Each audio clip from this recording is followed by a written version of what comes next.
आज हम लोग देखेंगे माइनर्स एंड कोफैक्टर्स एक्सरसाइज 4.4। 4.3 तक कंप्लीट हो चुका है। जो भी डाउट होगा आप लोग पूछ लीजिएगा ग्रुप में, संडे को टेस्ट है। तो 4.4 के अंदर में बहुत छोटा सा एक्सरसाइज है, फिर ये इसको जल्दी से बता देते हैं कि एक जो डिटर्मिनेंट है वो उसके कोफैक्टर के यूज से किस तरीके से सॉल्व हो सकता है ना। तो इसको हम लोगों को बनाना है कि एक डिटर्मिनेंट को उसके कोफैक्टर के यूज से कैसे हम डिटर्मिनेंट को सॉल्व कर सकते हैं। इसके पहले हम डिटर्मिनेंट का एक फॉर्मूला बता देना चाहते हैं, सॉरी कोफैक्टर्स का। इसको जरूर नोट कर लेंगे आप लोग कि कोफैक्टर्स को अगर डायरेक्ट निकालना हो तो आपको 4.5 में हम पहले बता चुके हैं, और अभी हम जो बता रहे हैं ये कोफैक्टर का एक्चुअल फॉर्मूला है थ्रो माइनर, मतलब माइनर के through. aij equal to -1 to the power i plus j और mij, बस यही फॉर्मूला है। जैसे ये माइनर है, सॉरी ये कोफैक्टर है मेरा a12, तो हमको क्या करना होगा, -1 का पावर 1 प्लस 2 m12, i की जगह 1 डाल दिए, j की जगह 2 डाल दिए। तो कोफैक्टर निकालना है तो पहले माइनर तो निकालना पड़ेगा, और याद है सबको बताया गया माइनर कैसे निकालता है, वो सारा डिटेल्स पिछले वीडियो लेक्चर्स में 4.5 में सिखा दिया गया। ठीक है, जब हमने मैट्रिसेस पढ़ाया आपको, आप हमारे मैट्रिसेस के प्लेलिस्ट में वहां पे जाकर देख सकते हैं कि 4.5 में जब आपको बेसिक ऑफ डिटर्मिनेंट्स बताया है तो वहां पे ये सारी चीजें हो गई कि माइनर कैसे निकालते हैं। खैर अभी आपको डिटेल में बता दे रहे हैं कोफैक्टर कैसे निकालते हैं। तो आपको अगर सिर्फ कोफैक्टर निकालने को बोला जाए तो आप उस समय इन फॉर्मूलाज का यूज करते हुए कोफैक्टर्स को निकालें। मतलब a11 निकालना हो तो यहाँ पर 1 1 आएगा, तो i और j की जगह 1 1 डालें, m11। a12 निकालना हो तो i और j की जगह 1 और 2 प्लेस करें, m12 निकालें। ऐसा कर करके आप हर बार माइनर्स के थ्रू कोफैक्टर निकाला करें। ठीक है, तो इस पे बहुत ज्यादा नहीं बोलेंगे क्योंकि ये बहुत इजी टॉपिक है। इस तरीके से आप मान लो कि आपको ये 1 3 निकालना हो, क्या करोगे, -1 का पावर 1 प्लस 3 m13। तो ये वो डिटेल्ड तरीका कोफैक्टर फाइंड करने का जो शॉर्ट मेथड है वो आपको पहले बता चुके हैं। अब चलिए आते हैं अपने जो मेन टॉपिक है उस पे। ये डिटर्मिनेंट है मान लीजिए हमारा, और हमने यहाँ लिखा है डेल्टा इक्वल टू, मतलब ये जो यहाँ पे हमने लाइन लिखा है ना, ये डिटर्मिनेंट को सॉल्व करने का एक मेथड है using their cofactors of any row और ए कॉलम। मतलब किसी भी डिटर्मिनेंट के एक रो या एक कॉलम के कोफैक्टर्स का यूटिलाइज करते हुए हम कैसे उस डिटर्मिनेंट को सॉल्व करेंगे, वही हमें यहाँ सीखना है। लिखा sum of the product of elements of any row और column with their corresponding cofactors. Sum of the product मतलब कि किसी भी रो या किसी भी कॉलम के एलिमेंट्स को उसी के करस्पॉन्डिंग कोफैक्टर्स के साथ मल्टीप्लाई करना है पहले, और बाद में सबको ऐड कर देना है। जैसे आपको एग्जांपल दिखाते हैं, मान लीजिए कि along कोफैक्टर्स ऑफ या बाय यूजिंग कोफैक्टर्स ऑफ, कोई कहता है फर्स्ट कॉलम। अगर कोई कहता है कि फर्स्ट कॉलम के कोफैक्टर्स का यूज करते हुए आप इस डिटर्मिनेंट को सॉल्व कीजिए, तो उस समय फॉर्मूला क्या होगा। फर्स्ट कॉलम कौन है मेरा, ये वाला है ना, फर्स्ट कॉलम ये वाला है। तो इसके ही करस्पॉन्डिंग कोफैक्टर्स आपको पहले फाइंड करने पड़ेंगे। जो कोफैक्टर्स को हम कैपिटल ए से डिनोट करते हैं, मतलब फॉर्मूला क्या बनेगा, a11 a11, a21 a21 और a31 इंटू a31। नोटिस करने वाली बात ये है, ये जो स्मॉल a है ये वाला क्या है, ये स्मॉल a वाला क्या है, ये सब एलिमेंट है ना।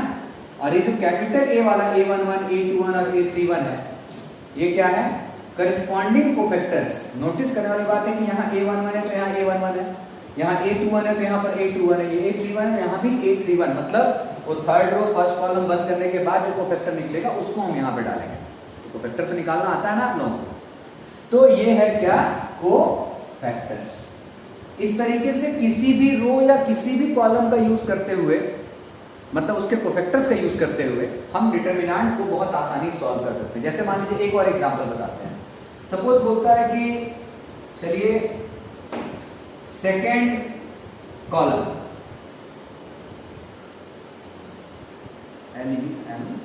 सेकेंड कॉलम के कोफैक्टर्स का यूज करना है। तो क्या फॉर्मूला होगा, सोचिए, एकदम इजी है। सेकेंड कॉलम कौन है भाई, सेकेंड कॉलम मेरा कौन वाला है, ये वाला मेरा सेकेंड कॉलम है। तो सेकंड कॉलम के एलिमेंट्स को उसके करस्पॉन्डिंग कोफैक्टर्स के साथ मल्टीप्लाई करके ऐड कर देना, ठीक है। क्या फॉर्मूला होगा, is A12 into A12 plus A22 into A22, cofactors में हटा दो, प्लस A32 इंटू A32। तो किसी भी रो या किसी भी कॉलम के साथ आप ये काम कर सकते हैं, सिर्फ कोफैक्टर्स करस्पॉन्डिंग होने चाहिए। मतलब जो आपने एलिमेंट लिया है एग्जैक्टली वही कोफैक्टर, वही का कोफैक्टर हमें फाइंड करना पड़ेगा। जैसे मान लो कि अगर बोल देता कि सेकंड रो का यूज करो, तो फॉर्मूला में आप सोचो 21 A21 मतलब कोफैक्टर वाला A21, A22 into A22, A23 into A23, ठीक है। तो आप किसी भी रो या किसी भी कॉलम का यूटिलाइज करके डिटरमिनेंट को सॉल्व कर सकते हो। एक और इंपॉर्टेंट बात यहां बता देना चाहते हैं कि अगर ऐसा हुआ कि आपने कोफैक्टर्स को करस्पॉन्डिंग नहीं यूज किया, मतलब यह है कि एक भी कोफैक्टर अगर करस्पॉन्डिंग नहीं हुआ, मीन टू से व्हाट कि A11 के साथ आपने A11 किया, A21 के साथ आपने A12 कर दिया, मतलब कुछ चेंज कर दिया, कोफैक्टर करस्पॉन्डिंग नहीं रहा, तो फिर वैसे डिटरमिनेंट का जो वैल्यू आप फाइंड करोगे इस तरीके से, उसकी वैल्यू फिक्स है, हमेशा क्या आएगी, 0। मतलब कि इफ ए रो और a column of a determinant is not multiplied with their corresponding cofactors, then their determinant will be 0।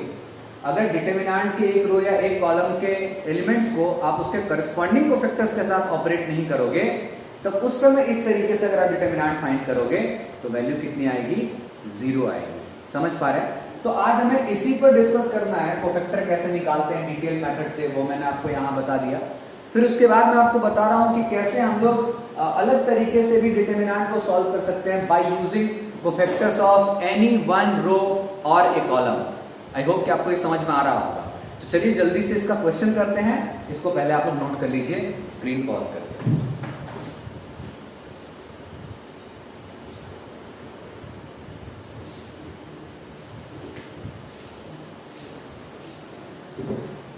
बहुत छोटा सा एक्सरसाइज है, इसको एक क्वेश्चन को बता के हम इस एक्सरसाइज को एंड कर देंगे, क्योंकि अभी आपको जो रूल बताया उसके अकॉर्डिंग क्वेश्चन भी बताना जरूरी है, और जो भी आपको बेसिक बताया गया उसके अकॉर्डिंग आप ऑब्जेक्टिव भी सॉल्व कर लोगे। लेकिन याद रखना, पहले एग्जाम्पल पूरा बनाना 4.4 का जो हमारे एनसीईआरटी पर है, और एग्जाम्पल्स बनाने के बाद एक्सरसाइज बनाना, ठीक है, जैसा कि बताया गया आपको क्लास में। Using cofactor of element of third column evaluate this determinant, मतलब इस डिटरमिनेंट के थर्ड कॉलम के कोफैक्टर्स का यूज करते हुए इस डिटरमिनेंट को सॉल्व कीजिए, ठीक है। तो अब सवाल ये है कि हम इसको और किस तरीके से सॉल्व कर सकते थे। तो मेथड तो बहुत सारा था कि आप दोनों को 0 बनाओ, लेकिन वो लगाना ही नहीं है। थर्ड कॉलम के कोफैक्टर्स का ही यूज करना है, क्योंकि क्वेश्चन में मेंशन कर रखा है ना। तो सबसे पहला काम आपको ये करना पड़ेगा कि आपको फॉर्मूला समझ में आना चाहिए क्या होगा, और फिर उस फॉर्मूला के लिए जो जो रिक्वायरमेंट्स है पहले वो आइडेंटिफाई करना पड़ेगा, वो फाइंड करना पड़ेगा। अगर है सामने तो आइडेंटिफाई करो, नहीं है तो फाइंड करो, एंड देन आपको फॉर्मूला में उसको प्लेस करके सॉल्व करना पड़ेगा, है ना। चलिए बताते हैं। सबसे पहले हम देख रहे हैं, ये मेरा थर्ड कॉलम है, इस एलिमेंट को क्या कहते हो, A13 कहते हैं, इसको क्या कहते हैं, A23 कहते हैं, इसको क्या कहते हैं, A33 कहते हैं। ये तो पता है ना आपको, समझाने के लिए लिख रहे हैं, क्योंकि हमें कोफैक्टर्स उसी के निकालने पड़ेंगे, क्योंकि कोफैक्टर्स कैसे होने चाहिए, करस्पॉन्डिंग। चलिए फटाफट इसका सॉल्यूशन करते हैं। तो A13 जो एलिमेंट है वो IZ है, A23 जो एलिमेंट है वो ZX है, और A33 जो एलिमेंट है वो XY है। अब फटाफट कोफैक्टर्स निकाला जाए, A13, A23 और A33। कोफैक्टर्स कैसे निकालते हैं याद होगा आपको, चलिए एक बार और देख लेते हैं।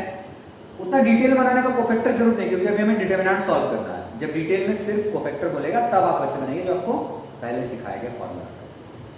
तो ये जो A13 का मतलब होता है कि हमें फर्स्ट रो बंद करना है और थर्ड कॉलम क्लोज करना है। ये चारों बचेंगे, 1y 1z, left up minus left down, याद होगा आपको, z माइनस y। इस पे कोई डिस्कशन नहीं कर रहा हूं, क्योंकि ये बहुत डिटेल में बना चुके हैं आप पहले। अब 2 3 है तो याद होगा आपको बाहर क्या लगाना पड़ेगा, पहले माइनस। आपको सेकेंड रो थर्ड कॉलम बंद करना पड़ेगा। तो ये देखिए सेकेंड रो आपका बंद और ये थर्ड कॉलम क्या होगा, z माइनस एक्स, माइनस में है इसमें माइनस ब्रैकेट लगा दिया यहाँ पे, है ना, ठीक। अब आइए A33 पर, तो A33 का मतलब है कि आपको थर्ड रो और थर्ड कॉलम बंद करना पड़ेगा, y माइनस एक्स, यहां में लिख दिया y माइनस एक्स, ठीक है।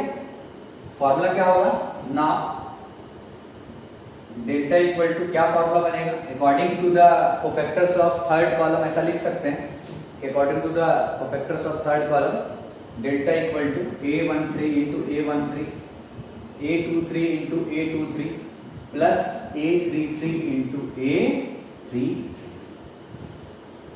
चलिए सॉल्व करें। अब A13 यहां पर है हमारे पास, देखिए yz into Z minus Y, Z X into, ये देखिए यहाँ पे माइनस को अंदर भेज दें क्या हो जाएगा, x माइनस जेड हो जाएगा, देख सकते हैं ना, ये माइनस को अंदर भेज दें तो क्या हो जाएगा, x माइनस जेड होगा, जो प्लस में था वो माइनस बन गया, जो माइनस था वो प्लस बन गया, प्लस A33 मैंने xy into Y minus X, ठीक है। अब इसको सॉल्व करना है। अब आप याद कीजिए कि आपको 4.2 के अंदर ऐसे मैंने आपको बताया कि साइक्लिक ऑर्डर आपको हमेशा फॉलो करना चाहिए, इतना ही पर मत छोड़ना, सॉल्व करना पूरा। टारगेट कर लो कि या तो हमें y माइनस जेड कॉमन निकालना है, या तो हमें z माइनस एक्स कॉमन निकालना है, या तो हमें x माइनस वाई कॉमन निकालना है, कुछ भी टारगेट कर ले। तो अब हम यहाँ पे चलिए, अगर एक बार जिसकी जो इच्छा हो टारगेट कर ले, आराम से वहीं से स्टार्ट करें। y माइनस जेड अगर टारगेट करते हैं तो हम इस टर्म को डिस्टर्ब नहीं करें, या अगर आप z माइनस एक्स टारगेट करोगे तो इस टर्म को डिस्टर्ब मत करना पहले, अगर x माइनस वाई निकालना चाहते हो तो पहले इसको डिस्टर्ब मत करना, सिर्फ माइनस कॉमन ले लेना, ठीक है। चलो स्टार्ट करते हैं किसी एक को टारगेट करके। चलिए x माइनस वाई से शुरू करते हैं कि x माइनस वाई हम कॉमन निकालेंगे, तो हम इसको डिस्टर्ब नहीं करेंगे, सिर्फ माइनस कॉमन लेंगे उसमें, बाकी सबको मल्टीप्लाई करेंगे।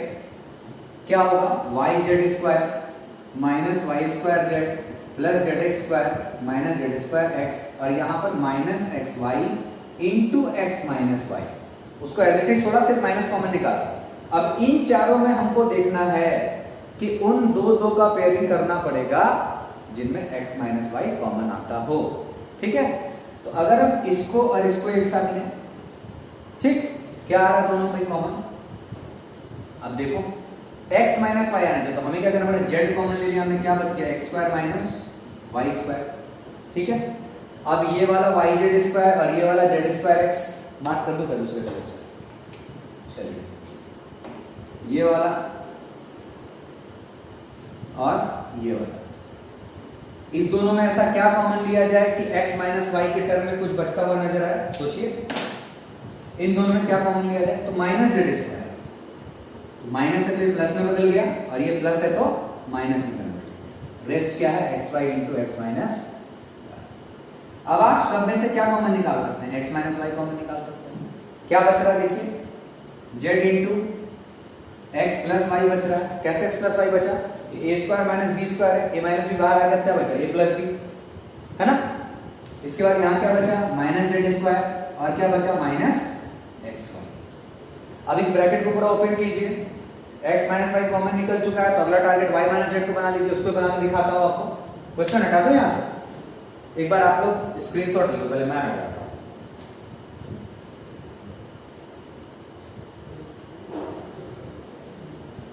ठीक है, अब आगे हम इस क्वेश्चन को हटा देते हैं।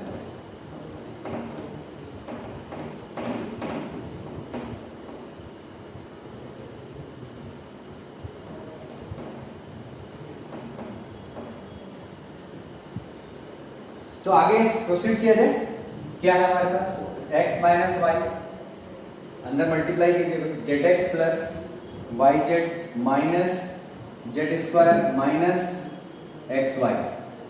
अब आप अगला टारगेट कुछ भी करो, चलो x माइनस वाई कर लिए, तो इस बार y माइनस जेड करते हैं, किसमें कॉमन लिया जाए ये चेक करना पड़ेगा। तो हम देख रहे हैं कि ये फर्स्ट वाले में और ये लास्ट वाले में, अगर हम माइनस एक्स कॉमन ले लें, माइनस एक्स, तो क्या होगा फायदा, यहाँ माइनस एक्स है, ये माइनस एक्स है, तो देखो माइनस एक्स हमने कॉमन लिया तो y जो प्लस हो जाएगा, तो y आ गया प्लस, और यहाँ पर जेड एक्स था लेकिन हमने माइनस कॉमन लिया है, तो इसका प्लस क्या बन जाएगा, माइनस, तो y माइनस जेड। आप चाहो तो किसी को भी टारगेट कर सकते हो। मैंने जैसे y माइनस जेड टारगेट किया, हो सकता है कि आप जेड माइनस टारगेट करो। अब ये सेकेंड और थर्ड वाले को देखो, इसको और इसको देखो, इन दोनों में क्या कॉमन आ सकता है? जेड कॉमन आ सकता है। प्लस जेड थी माइनस जेड, तो plus Z, plus Z common लेंगे तो y बच रहा है प्लस में, और यहाँ पर बच रहा माइनस जेड। क्या कॉमन निकलता हुआ दिख रहा है यहाँ से? y minus Z, x minus Y, y minus Z, अंदर क्या बचा? देखो प्लस में बचा जेड और माइनस में क्या बचा? x। ये हो गया हमारा आंसर। तो ये हमने डेल्टा सॉल्व कर दिया। मतलब ये है कहने का कि आप जिस तरीके से कहा गया उसी तरीके से क्वेश्चन को बनाओ। यहां पे कह रहा था ना कि using cofactors of third column solve this determinant. अगर किसी और रो या कॉलम को बोलता तो उसके अकॉर्डिंग सॉल्व करते हैं। और हमेशा याद रखिए कि सॉल्विंग आपको पूरा करना है, जो अलजेब्रिक टर्म्स है उसको आप जितना फैक्टराइज कर सको आपको करना है, ठीक है। तो आई होप कि आपको आज का वीडियो समझ में आया होगा। अब आप एक दिन और हम लोग बात करेंगे, आखिरी क्लास होगा डिटरमिनेंट का, उसके बाद चलेंगे कैलकुलस की तरफ। फॉर्मूला लर्न करना स्टार्ट कर दीजिए। क्लास स्टार्ट करने से पहले कैलकुलस का सबसे पहले हम आपसे ग्रुप पे सबको बुला के फॉर्मूला पूछेंगे, उसके बाद ही हम आगे बात करेंगे। ओके।